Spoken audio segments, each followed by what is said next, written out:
Ahí va, arranca. 1, 2, 3. Bienvenidos. En este video vamos a aprender sobre el origen de la ley, si se puede decir, chicos, corríjame si estoy hablando pavadas. Código de Hammurabi un poquito más atrás, con Jean-Jacques Rousseau. Es una nueva sección, estamos muy contentos de inaugurar en solo un espacio para hablar de todo lo que tiene que ver con la ley, los contratos, los acuerdos humanos, la regulación, capaz un poquito de impuestos con los chicos que la tienen muy clara. Santi, Gabo, bienvenidos, ¿cómo están? Buenas, ¿cómo va? Vamos a charlar un poquito y a tratar de contar lo que sepamos nosotros acerca de la ley. Así como se armó el otro, este podría ser del código Hammurabi a los smart contracts, pasando por un montón de cositas en el medio. ¿Qué tal? ¿Cómo andan? Perfecto, Gabo, me encanta. Del código de Hammurabi al código de la blockchain, podríamos decir también, ¿no? Uy, me Eh, gusta. me parece un buen. No quería copiarle tanto al negro, pero me parece que es un buen título.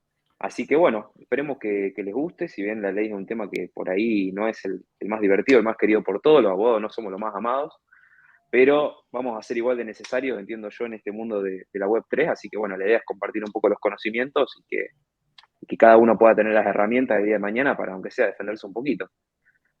Así que bueno, Excelente, gracias por el espacio, Santi. excelente, gracias a ustedes, va a estar muy interesante. La onda también es darle quizás un toque más dinámico y más entretenido, algo que por ahí para mucha gente es difícil y es duro. Hay palabras complejas tanto en el código de Hammurabi como en el código de la blockchain, que ya podemos instaurar como el nuevo nombre. Pero antes de pasar a esas complejidades o a esas bases y a los fundamentos, les quería hacer una pregunta un toque más relajada. Sé que a ambos les gusta mucho el fútbol. Yo ya sé cuáles son sus equipos, pero quería que me cuenten un poquito, Santi RM, a qué cancha van los fines de semana. Bueno, yo soy hincha de Newell's, de Rosario, el más grande del interior. Ahí Gabo veo que hace caras.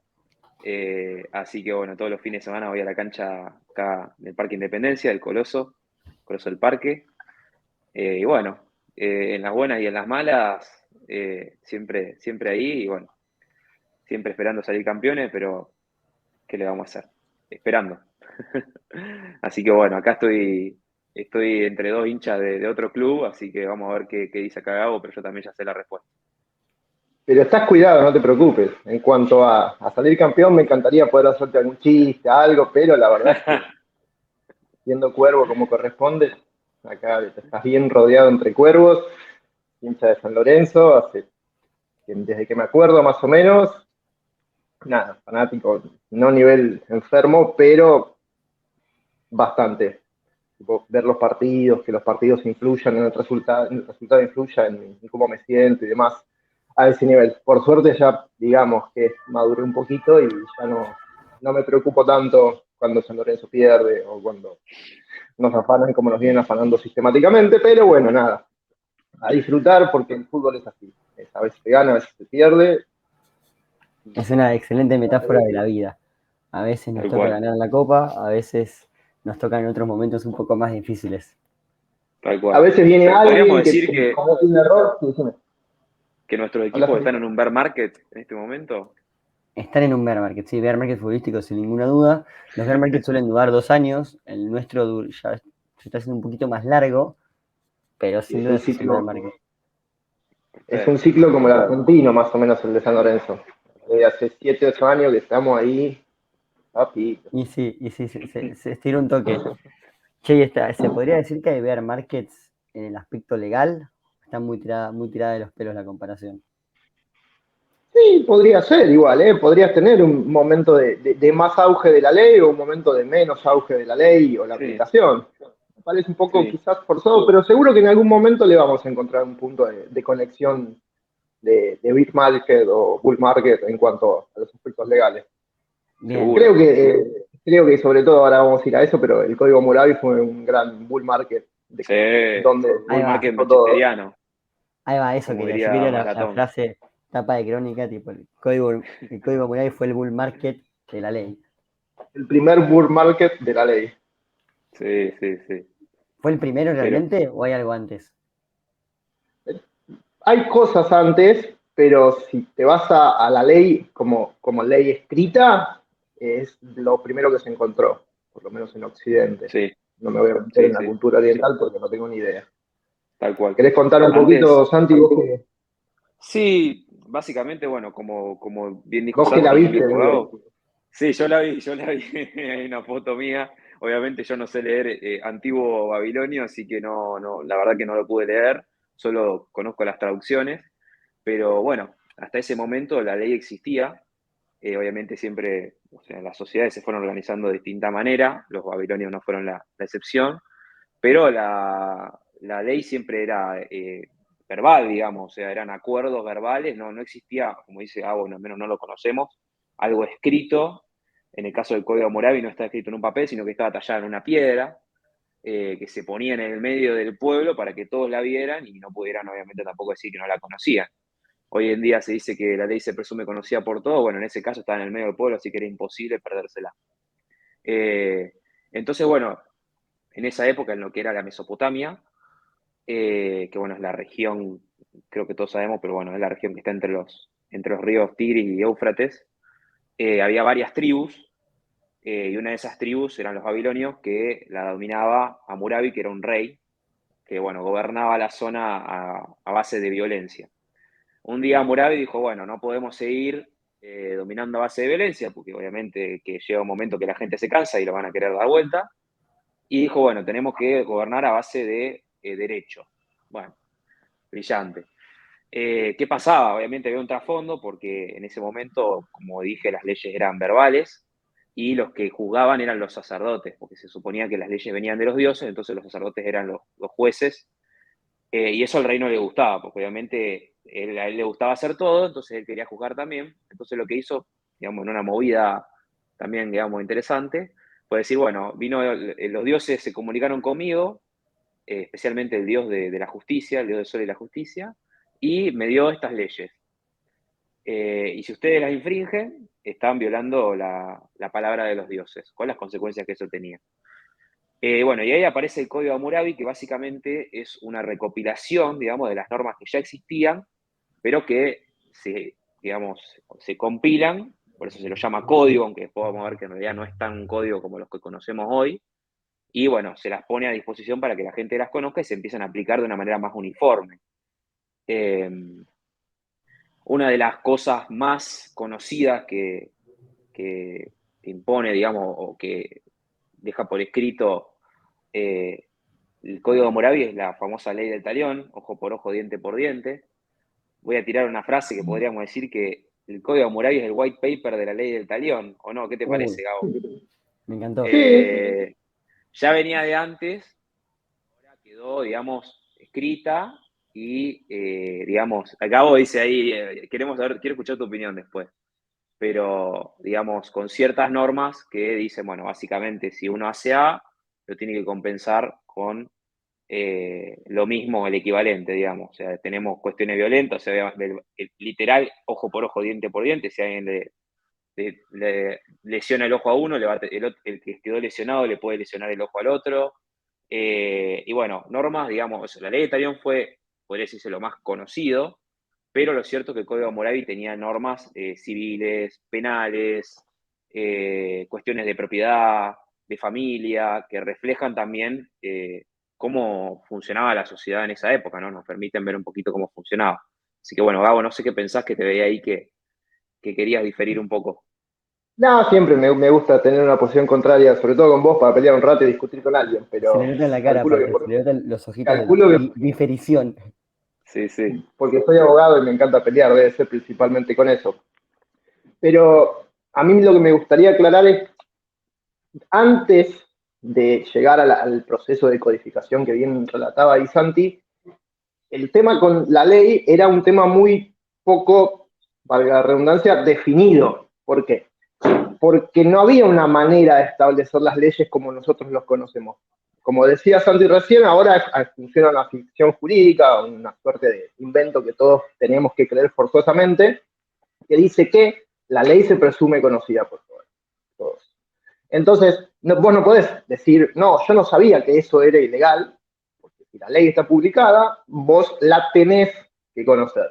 Ahora funciona de esa manera. En aquel momento la gente decía, no, yo no sé cuál es la ley, qué se puede y qué no se puede. Pero antes de meternos en eso, me gustaría ir un poquito más atrás todavía, haciendo honor al negro que estuvo contando un poco desde el Big Bang. Vamos a ir todavía más atrás. Me voy a ir hasta el fondo, más o menos, hasta el principio de lo que se podría definir como el derecho o las leyes.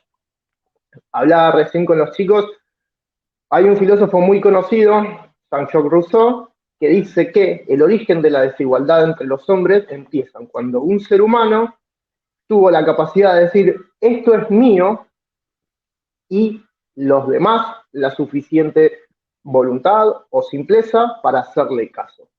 Ese, según Rousseau, es el punto de partida de la desigualdad. Es decir, cuando los hombres estaban en un estado natural y a todos les daban lo mismo todo, no había diferencia de posesión, de quién es dueño de determinada cosa. Si este mate es mío o es de alguno de ustedes dos. Para eso, simplemente se valían con lo tengo. Entonces, para Rousseau dice, hay un momento en que un ser humano dijo, esto es mío. Y ahí nacen las desigualdades que se fueron moldeando y creciendo desde el inicio de nuestra historia hasta el día de hoy. ¿Qué pasó antes del Código Hammurabi? Como decía Santi Reismadera recién, antes de que tengamos unas leyes por escrito, dependíamos de la voluntad de quienes mandaban, quienes eran generalmente los religiosos. Porque en el principio la norma, la ley, estaba pegada o era parte de una costumbre religiosa. Yo no mataba porque tenía una consecuencia que era eminentemente religiosa. Si mato me voy al infierno, supongamos en la teoría cristiana. Entonces, la norma primero surge como un deber moral de las personas de comportarse con el resto, y esto fue durante muchos, muchos años desarrollándose de manera verbal, como decía Santi, sin poder plasmarlo a un documento o a una constancia escrita. ¿Cuál era el problema? Lógico, cuando empezaron a desarrollarse las sociedades, empezaron a haber sirios, babilonios, persas, y de repente estaba colmado el mapa de diferentes sociedades que entre sí tenían diferentes formas de manejarse, de autorregularse. Vemos hoy, en 2022, que en todo el globo hay diferentes maneras de tolerar las situaciones.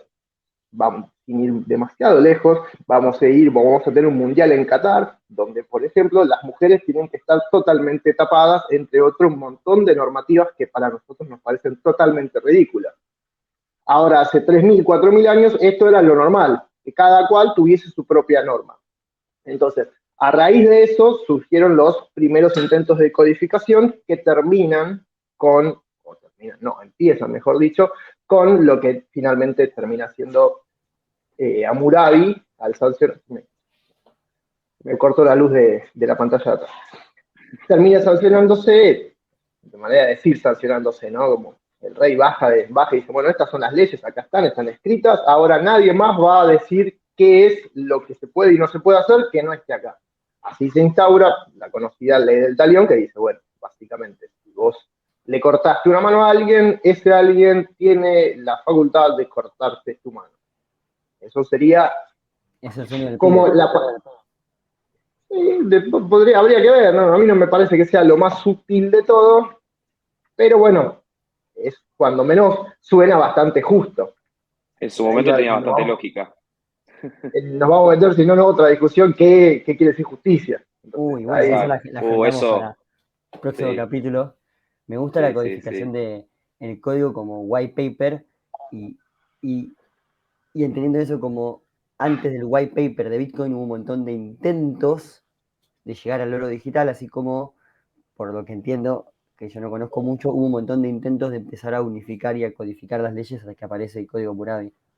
Y es más, yo diría, incluso porque lo que se dice también es que, por ejemplo, Ethereum o Bitcoin fueron el resultado de tecnologías que ya existen, o sea, que ya habían sido pensadas, por ejemplo, la criptografía simétrica o los smart contracts. Entonces, así como Bitcoin y Ethereum son el resultado de eso, de otras cosas que ya existían, el código Hammurabi es una compilación de normas que ya existían. No es que un día Hammurabi se sentó, dijo, bueno, a ver qué leyes puedo hacer. No, esas normas ya existían, como dijo Gabo, o sea, cada tribu tenía su propia norma. Acá lo que hizo fue una unificación de algo que ya existía y bueno, esa unificación después fue, digamos, tenía sus problemas, porque obviamente, por ejemplo, o sea, después lo podemos hablar bien, pero un código, hoy en día cuando uno piensa un código, el Código Civil y Comercial, se caracteriza por ser sistemático, por ser lógico, por estar organizado, tener un hilo conductor, estar dividido en capítulos, que cada capítulo tenga su tema, y cada artículo sea, digamos, se relacione o tenga una relación, digamos, lógica con lo anterior y con lo que sigue. Entonces, en este caso, por ahí uno tiene leyes que se el Código Hammurabi tenía leyes que se contradecían unas con las otras, por ahí tenías un artículo que hablaba de derecho penal y el otro hablaba de familia. Obviamente fue la primera codificación y como tal fue bastante rudimentaria, pero bueno, no deja de ser lo primero y después obviamente marcó la pauta para lo que fue viniendo, ¿no? Que después vamos a hablar, digamos, en otros encuentros, pues si no estamos hablando 3 horas, eh, pero bueno, me parece que también esa comparación está buena porque fue el resultado de una construcción social que ya se venía haciendo desde, como dijo Gabo, desde el estado de naturaleza cuando cesa por la desigualdad de los hombres y bueno, llega a esto que después marcó la pauta para lo que fue viniendo después. O sea, que un hacker se hubiese hecho una fiesta con todas las contradicciones y todos los bugs que tenía el Sí. código Hammurabi. Los abogados Hackean de la esa fuente de época, Hammurabi. los abogados de esa época, si hubieran existido, se hubieran hecho una fiesta, pero probablemente le hubieran cortado la cabeza o tirado al río, que era un castigo bastante común en el Código Hammurabi. Ante cualquier cosa los tiraban al río, claramente como no sabían nadar, era lo mismo que una sentencia de muerte. Pero, por ejemplo, si a uno lo acusaban de hechicero, la prueba era, te tiraban al río y si sobrevivías no eras hechicero y el que te había acusado de hechicero lo tiraban al río y bueno, era un rulo así, digamos, básicamente. Así que bueno, el que supiera nadar también ahí me parece que estaba bastante tranquilo. Eh, Era como pero una bueno, especie de seguro de vida. tal cual, tal cual. Más valioso que nunca. Era un Pero feature que cotizaba ese. Saber nadar, saber cómo claro, cotizaba. tal cual. Pero bueno, me parece que el valor es no solo ese de haber sido la primera codificación de normas, sino también de, bueno, como dije antes, de permitirnos ver, y como decía Gabo, también cómo era la vida de la gente, de la sociedad de esa época. Porque tiene normas, como dijimos, uno se queda por ahí con lo que es la ley del talión, que es el ojo por ojo, diente por diente, lo que todos conocemos, pero también tenía normas, por ejemplo, en lo relativo a la propiedad, en lo relativo a la familia. El Código Hammurabi tenía normas sobre la adopción en esa época. Imagínense, o sea, ahora la adopción sigue siendo un tema que por ahí, o sea, no discutido, pero que aún se siguen discutiendo ciertas cosas, y ya en esa época se hablaba de eso. Por ahí temas de matrimonio, que se veía más como un contrato, o sea, obviamente los abogados cuando nosotros hablamos decimos, ¿qué es el matrimonio? Y te dicen, es un contrato. Muy romántico todo. Exactamente, muy romántico, pero era un contrato, o sea, básicamente los padres de las mujeres, de la mujer y del marido se juntaban, arreglaban y decían, bueno, vamos a intercambiar esto, era un intercambio de bienes, un intercambio económico, y listo, y arreglaban y se casaban. Y el padre en ese momento tenía, bueno, era después lo que se llamaría el pater familia en el derecho romano, era el jefe de la familia y no era, o sea, más allá de una jefatura por sangre, digamos, por vínculos de sangre, sino también era una cuestión de poder, o sea, el padre era el que manejaba la familia y todo el resto de la familia, la esposa y los hijos dependían jurídicamente de él. Obviamente en el caso de los hombres, al cumplir la mayoría de edad, ya era distinto, pero las mujeres dependían, o sea, si bien eran sujetos de derecho, dependían totalmente del padre que podía hacer y disponer lo que quisiera con ella, casi como si fuera un objeto. Entonces me parece que está bueno eso también, que bueno, hoy se habla tanto del telescopio Yo web ahí que nos permite ver qué pasa. me quiero meter ahí, porque siempre me Metete, pasó metete. algo, sí, me pasó algo muy interesante cuando estudiaba Derecho, que nosotros por una cuestión generacional quizás ya lo tenemos muy incorporado. Esto que contaba Santi de la mujer como objeto del hombre, literalmente en nuestro país fue así hasta el año 1968. Recién en el año 68. 1968, hace no más de 50 años, la mujer, ¿por qué? ¿Qué pasaba en ese momento? Cuando la mujer se casaba, perdía la posibilidad de tener una capacidad completa. ¿Esto qué quiere decir? Básicamente que si una mujer tenía una casa, vos Santi, te casás con una chica que tiene una propiedad, esa propiedad no la perdía. pero no podía hacer nada sin tu consentimiento. Es decir, no podía vender su propiedad sin el consentimiento del marido. Imagínate que se arrastró desde que estamos hablando del derecho romano, 3000 años atrás, todo lo mismo se arrastró hasta hace 50 años, que recién ahí se le da a la mujer esta posibilidad. Entonces hay muchas diferencias desde el derecho que se han mantenido.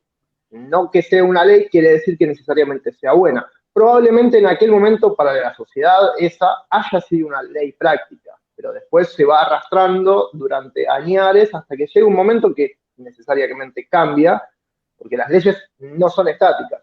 Por eso es que también fue práctico en su momento el Código Hammurabi, porque lo que contaba recién, al tener cada pueblo una manera distinta de decidir sobre una situación particular, hacía que haya mucha confusión. Y cuando las sociedades empezaron a intercambiar bienes en ese momento, servicios después, entre sí, fue necesario empezar a unificar.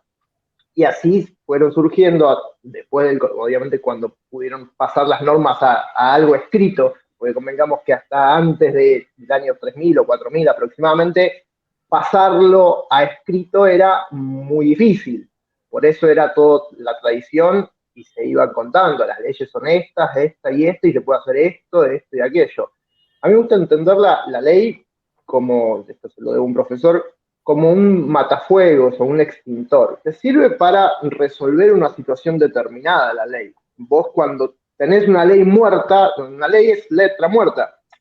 Cuando hay un conflicto entre ustedes dos o nosotros dos, ahí es cuando vamos a recurrir a la ley, lo que decía el talión. Si Santi, cualquiera de los dos Santis le cortó una mano al otro, es ahí donde va a aparecer la ley, a decir, bueno, si le cortó una mano, que le corte el que perdió el manco, tiene el derecho, en este caso, de amputar al otro Santi. Entonces, la ley viene siempre a funcionar después, para solucionar una situación, o eso se trata de hacer cuando se hace una ley. Obviamente después hay buenas leyes, hay malas leyes, y de todo, por Es supuesto. literalmente como un smart contract. Está ahí escrito y se activa cuando alguien lo llama. Tal cual, Claro. tal cual. Y sumando lo que dice Gabo también, el tema de que la ley tiene que poder aplicarse, si no es letra muerta. O sea, él dice que es letra muerta y se activa, pero además se dice que la ley es letra muerta cuando no sirve para nada y no se usa. Y en el caso del Código Hammurabi, obviamente obedece a la época. Hoy en día los códigos, por ejemplo, el Código Civil y Comercial es general, es amplio, se puede aplicar a un sinnúmero de situaciones e incluso, o sea, no solo directamente, sino también por analogía. O sea, tenemos, por ejemplo, en el caso de las criptomonedas, no hay una normativa específica, sino que se aplica las leyes que tenemos por analogía. O sea, lo que más se parece, se le aplica. Entonces, por ejemplo, se dice que las criptomonedas son bienes inmateriales. Entonces le aplicamos las leyes que tenemos sobre bienes inmateriales, pero no hay una ley en el código que diga los criptoactivos son bienes inmateriales. Es todo construcción, digamos, doctrinaria y digamos, de pensamiento de los distintos autores, o de por ahí gente como nosotros que se pone a discutir y dice, bueno, para mí yo le aplicaría esto. Gabo me dice, no, yo ya de hecho hemos tenido varias discusiones sobre varios temas que ya vamos a ventilar por acá, pero bueno, lo que tenía el Código Hammurabi No queremos era dar que nombres. lo que tenía el No hay que Código dar Hammurabi, nombres acá en público que queda no, grabado, no, así para que. nada, para nada, para nada. El Código Hammurabi era casuístico, que significa que básicamente decía, o sea, establecía situaciones concretas para la aplicación de la ley. ¿Y eso qué tiene? Que puede ser muy práctico, por ejemplo, en el caso decía, el que le corte la mano, o sea, era específico. Si le cortás la mano, le puedes cortar la mano al otro. Pero ¿qué pasa si le cortás el pie? Decía. Entonces, ¿qué hacemos? Claro. ¿Aplicamos la otra norma al caso del pie o no? Entonces, eso es lo que tenía. Cuando es casuístico tenés que ir caso por caso, por caso, por caso, y eso es poco práctico porque a medida que evoluciona la sociedad, aparecen situaciones nuevas, como decimos acá, las criptomonedas, que imagínense, Vélez, por ejemplo, cuando escribió el viejo Código Civil y Comercial, nunca se imaginó que podía llegar a existir esto. Incluso quizá cuando, está bien, el código nuevo se redactó en el año 2015, quizá había alguno asesor de los que redactaron que sabía algo de Bitcoin, algo de Ethereum. Gabo me dice que no, claramente no. Pero bueno, supongamos que sí, hagamos la construcción. No se puede imaginar la nueva realidad, lo que va a empezar a aparecer, porque ahora estamos en una etapa, digamos, muy, muy temprana, pero quizá cada 2, 3 años nos vamos a encontrar con situaciones que, de hecho, todo lo que pasó con Luna, con UST, a 3 meses antes nadie se imaginaba que lo que podía pasar y nadie había pensado, che, ¿qué pasa con esto? ¿Qué pasa si pasa? Claro, me imagino que Entonces, Hammurabi no tenía ni idea que íbamos a estar Hammurabi, haciendo. claro, nunca se pensó unas moneditas mágicas digitales. No, Hammurabi estaba Lo de preocupado por las tierras y porque los que manejaban las otras tribus no trataran de derrocarlo. Que después finalmente, bueno, los persas lo terminaron, no a él, sino a los hijos, pero bueno. Así que mucho no le sirvió, pero bueno, eso es lo que tenía un gran defecto, era que digamos, preveía situación por situación y cuando aparecía una situación que no estaba prevista, bueno, nos empezamos a mirar todo a ver qué hacemos.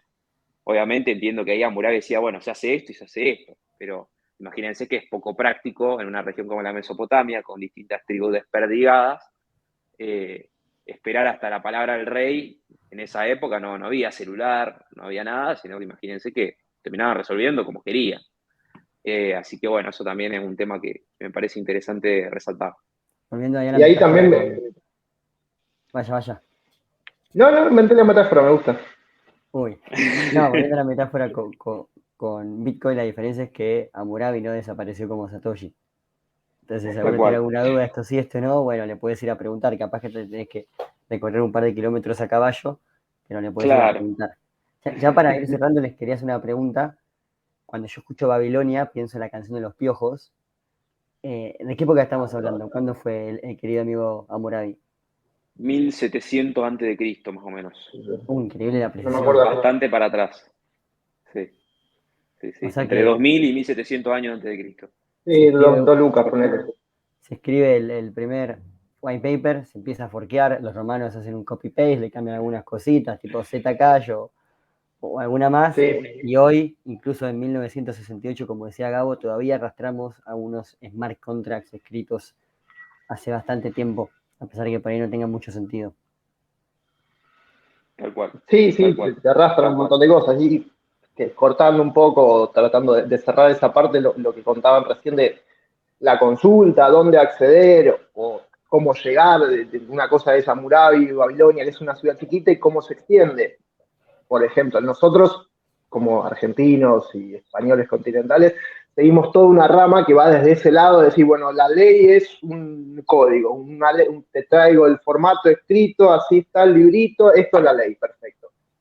Hubo otros lugares que dijeron, che, pero no tenemos acceso al papel, ¿qué hacemos? Bueno, vamos a crear algunas normas que sean como las normas máximas y de ahí vamos a ir desprendiendo.